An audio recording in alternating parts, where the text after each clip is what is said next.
प्यारे बच्चों, अब हम भाषा अभ्यास पुस्तक के पृष्ठ 33 पर दिया गया अभ्यास 2 और 3 करेंगे। तो सबसे पहले अभ्यास 2 का शीर्षक पढ़ेंगे। ए मात्रा लगाकर सही शब्द लिखिए।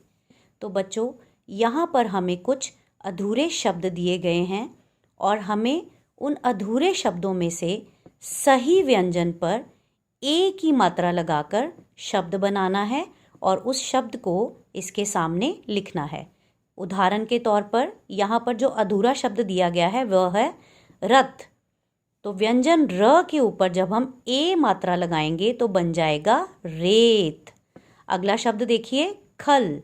यहाँ पर हम व्यंजन ख के ऊपर जब ए मात्रा का प्रयोग करेंगे तो शब्द बन जाएगा खेल। अगला अधूरा शब्द है छड़। यहाँ पर हम व्यंजन छ के ऊपर ए की मात्रा का प्रयोग करेंगे और शब्द बन जाएगा छेड़। अगला शब्द बनेगा बेर, तेल। इसी प्रकार से आगे देखिए, यहाँ पर अगला शब्द है घरना, घरना। यहाँ पर जब हम व्यंजन घ के ऊपर ए मात्रा का प्रयोग करेंगे तो शब्द बन जाएगा घेरना। घेरना का मतलब किसी को चारों तरफ से घेरा डाल लेना। अगला शब्द है भजना।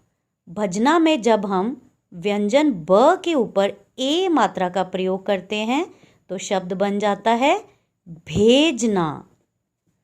अगला शब्द बनेगा ल के ऊपर ए मात्रा का प्रयोग करेंगे तो बन जाएगा लेटना, लेटना। उसके पश्चात अधूरा शब्द है खलना। इसमें जब हम व्यंजन ख के ऊपर ए मात्रा का प्रयोग करेंगे तो शब्द बन जाएगा खेलना, खेलना। अब आगे अभ्यास 3 का शीर्षक पढ़ेंगे। दिए गए वर्ण से शब्द बनाइए। तो बच्चों, जैसा कि आप सब देख रहे हैं, यहाँ पर हमें कुछ वर्ण दिए गए हैं। जैसे कि क के ऊपर जो ए की मात्रा है उससे वर्ण बनता है के। तो हमें इस वर्ण का इस्तेमाल करते हुए दो नए शब्द बनाने हैं। जैसे कि उदाहरण के तौर पर पहला वर्ण है के और उससे जो शब्द बनता है वह है केतली। अब अगला शब्द हम बनाएंगे केला, केला। अगला वर्ण पढ़ेंगे रे। तो बच्चों, ज़रा अपने दिमाग पर जोर डालो और सोचो रे वर्ण से कौन सा शब्द बन सकता है। जी हाँ, पहला शब्द बनेगा रेल गाड़ी, रेल गाड़ी। एक और शब्द सोचिए, जैसे कि रेशम, रेशम।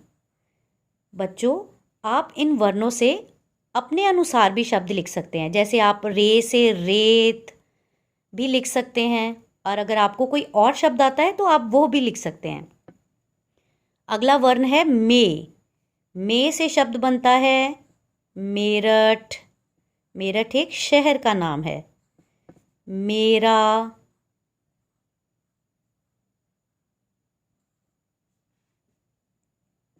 अगला वर्ण है बे। बे से सोचिए कौन सा शब्द बन सकता है। जी हाँ, बे से हम बेटा लिख सकते हैं। बेटा, बेटा। बेलन, बेलन। बेलन आपको पता है, जिसके साथ मम्मा रोटी बेलती है उसको हम बेलन कहते हैं। इसके अलावा आप और भी शब्द लिख सकते हैं। बेटा की जगह बेटी लिख सकते हैं, बेचना लिख सकते हैं, बेच लिख सकते हैं। तो इस प्रकार से आप इन शब्दों के अलावा अगर आपको कोई और शब्द इस व्यंजन इन वर्णों से आते हैं तो आप उनको भी यहाँ पर लिख सकते हैं। इस प्रकार से आप पृष्ठ 33 पूर्ण करेंगे और पूर्ण करने के पश्चात जो नए शब्द बने हैं उनको उच्च स्वर के साथ एक बार दोबारा से दोहराएंगे और बोलेंगे। धन्यवाद प्यारे बच्चों।